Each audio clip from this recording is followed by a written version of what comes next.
Score? Scour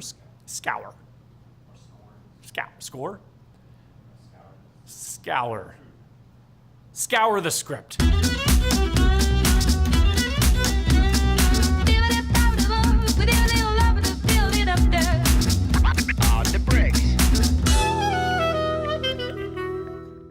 Well, hey, internets, it's your favorite exercise in fart-huffing, self-aggrandizing pop cinema saturation. That's right, you're tuned into Done Better, the movie review show where I, your host, a man with one too many undone buttons, massages Hollywood scripts that I think have more than a few kinks. Today, we test the boundaries of the human experience as we open the hood and have a look underneath Ghost in the Shell. Major, Bato, you need to get here. What do you got? Another Hanka scientist has been found dead. It's Darlin. Got it.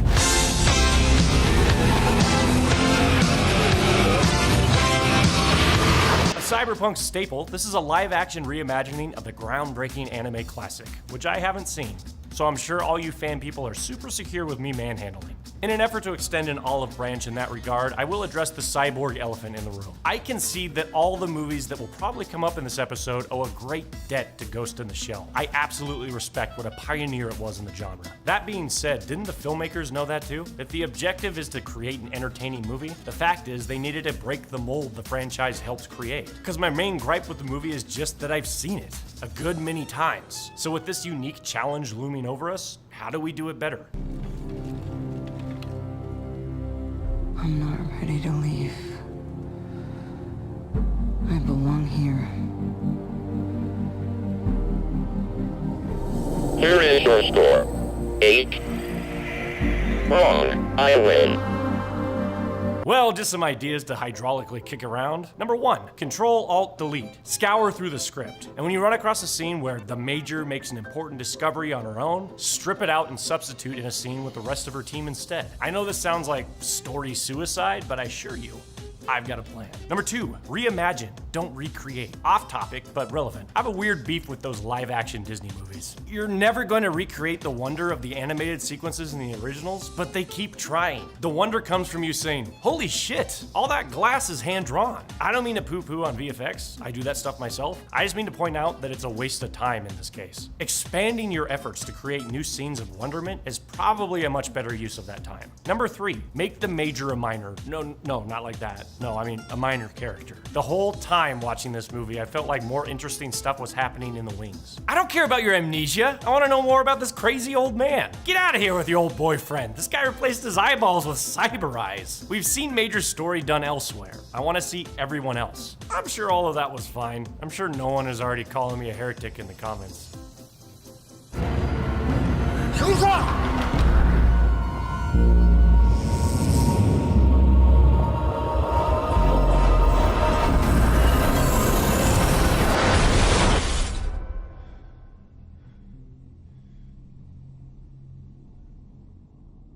Control-Alt-Delete.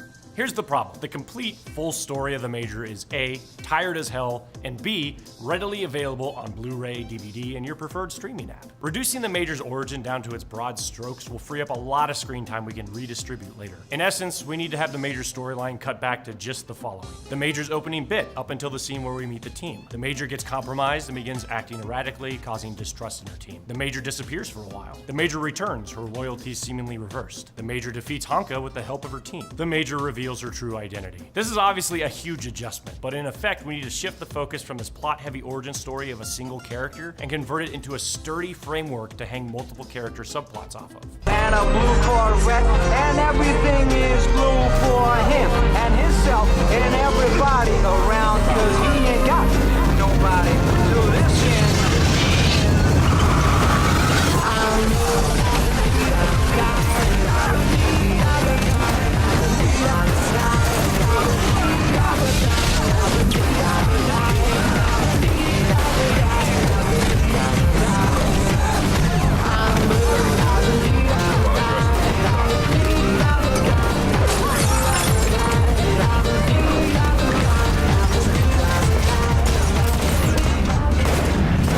Never recapture the wonder of Be Our Guest. No matter how good technology has permitted you to render fucking pewter. Especially pewter Ian McGregor. I don't understand the whole exercise. Stubbs, how's that thrilling ankle-deep water fistfight sequence coming along? Pretty good, sir. Predator came out in 1987, so having a partially invisible person fighting another one certainly isn't something new to us. Excellent. I really want that bit to impress. What's it gonna take to make it really shock people? Well, sir, given that people already saw that bit realized with fucking pencils and shit, maybe this is all wasted effort and we'd be better served trying to imagine new things to showcase. Good point, Stubbs. Let's add more slow-mo and twinklies.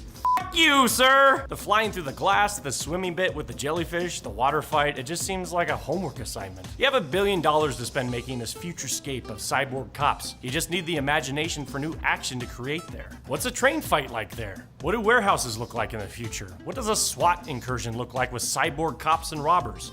Hear me out while I give you a solid example. I really like the Winter Soldier bit in Civil War. He's got a metal arm, but if you notice in the sequence, having a Colossus arm comes in handy for many other reasons, besides battering people with it. It's a fist, it's a shield, it's a battering ram, it's a grappling hook, a hand brake. It's about seeing how something like a cyborg arm affects everything they can do. Like vending machines. They'd be fucked in the future.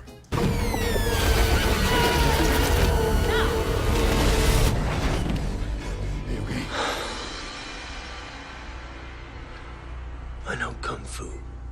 3. Make the Major a minor. My first pass on this episode had me recommending an entirely different script. We've seen echoes of this origin story in so many other movies at this point. RoboCop, Total Recall, Blade Runner 2049, Ex Machina, RoboCop again, Total Recall, also again, and then RoboCop again, apparently.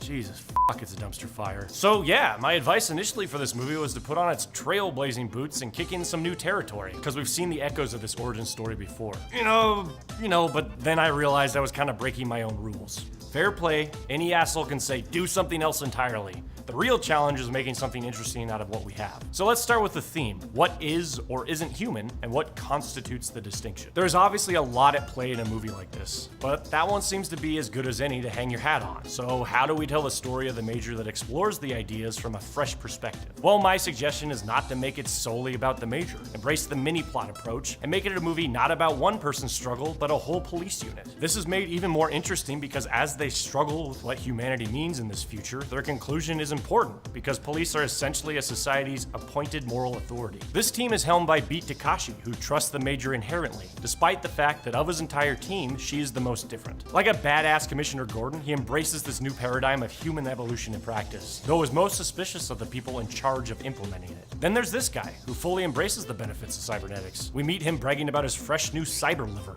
Wish I had one. This guy is exactly the opposite, viewing humanity's reliance on robo-bits with unease, which puts him in a bit at odds with the Major, who really has no choice in the matter. Then there's this lady, who's sort of broadly in favor of the practice, and most interestingly, the Major's partner Batu. Batu feels like he needs to bolster Major's connection to her humanity, even as he is forced to become more machine himself. That's a lot of differing perspectives for people who are supposedly on the same page. If the complexity of the plot could be offloaded, the extra time could be evenly distributed between Major and her team, and the story could become a Dirty Dozen film about a team coming to understand what a human is in increasingly murky waters. Major could disappear when she needed to, and we could follow the rest of the team in extended cut style sequences, wholly new to the audience, whether they had seen the original anime or not. Is the Major the same person she was before the mysterious hacker started offing Honka scientists? Has she been reprogrammed when she reappears? Insert new scenarios and pieces for a supporting cast to bounce off each other, and let them come to their own conclusions to the increasingly erratic Major. The Major's discoveries about herself become a direct thematic parallel to what the team discovers. Your humanity is less about the genetic makeup of your body,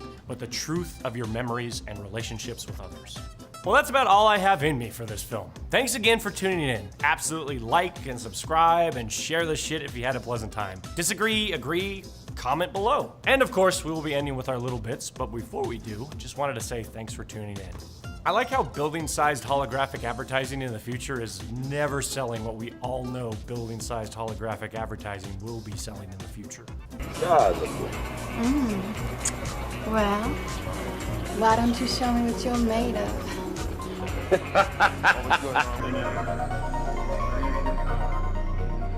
Cybercrime is a Type 1 offense. Minimum punishment, 15 years. Robotics guarantees personal safety. Being more focused on the rest of Major's unit will allow you to create a whole host of new, interesting adversaries they could come across. I don't understand. How can he not know? Alcohol, The usual pharmacology? The hack must have created a vacuum and somehow installed a new reality.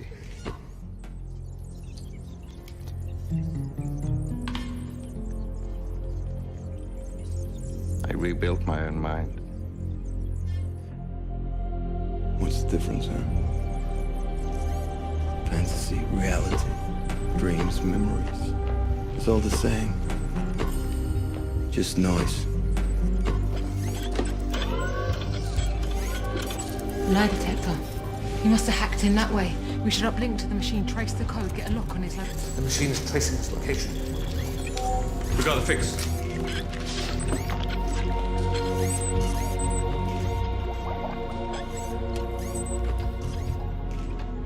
I rebuilt everything. Signal is unstable. Connecting.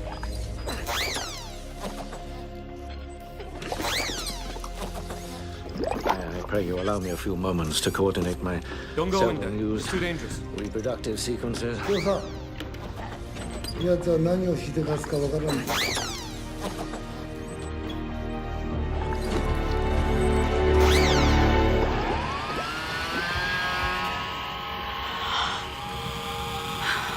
I emit a low-amp electrical wang pulse designed to drive women wild with pleasure. Maybe, just maybe, it's better that the Major doesn't remember. Another one of those days where you think, shit, I've done nothing today.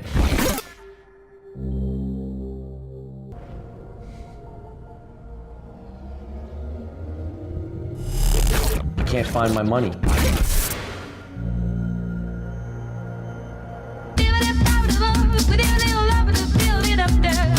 Well, hey there, the internet. This is Adam Harem. That was the mid-season break, so the first 5 episodes of 10 that are coming up this season. In the meantime, if you're curious on other stuff that I do, you may have noticed something called Hammered Heroes on my page. And you can check out the game, buy your own copy, and see what's going on over on Kickstarter. We actually just made our goal about an hour ago. Check it out, see what's going on if you're interested. It is a drinking card battle game. It's pretty kick-ass, and hopefully we'll check it out. There will be a link in the description below. Thank you very much.